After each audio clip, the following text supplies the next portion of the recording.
Ration card थिले आपण भी पाई परिबे 5,000 टंका।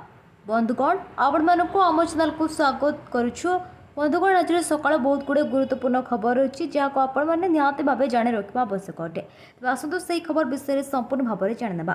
तेज प्रथम बड़ खबरटे है घंटा प्रति 12 किलोमीटर बेगर गति कर बात्या मांडस अस्सी बात्या मांडस लघुचाप सृष्टि गभीर अवपात परिणत है। यह वर्तमान समय दक्षिण पूर्व पार्श्व परवर्ती दक्षिण पश्चिम बंगोपसागर अंचल केन्द्रीभूत होगी। गत 6 घंटा मध्य पश्चिम उत्तर पश्चिम दिगरे घंटा प्रति 12 किलोमीटर बेगर गति कर बात्या मांडस तमिलनाडु पुडुचेरी किंवा आंध्र उपकूल कर लैंडफॉल ओडिशा पर बात्यार कौन प्रभाव नथिबा सूचना देछि पाणीपाग विभाग। परवर्ती खबरटी है 2024 मसीहा सुधा ग्रामांचल 10,000 सिनेमा हॉल खोल केन्द्र सरकार। देशव्यापी 1,000 सिनेमा हॉल खोलने केन्द्र सरकार योजना रखिंट। योजना अनुसार प्रथम 2024 सुधा देश ग्रामांचल 10,000 सिनेमा हॉल खोल प्रति हॉल 100 ରୁ 200 लेखाएं सीट रहा नुआ मुक्तिलाभ कर चलचित्र देखा लोक सहर को आसपा पड़े ना। परवर्ती खबरटी है छोट बयस योजन निवेश कोटिपति होबार मिल सुजोग। डाक विभाग देशर मध्यवित्त मानक एक भरोसा बनी रही यार अनेक योजना साधारण लोक बहुत लाभ देता है।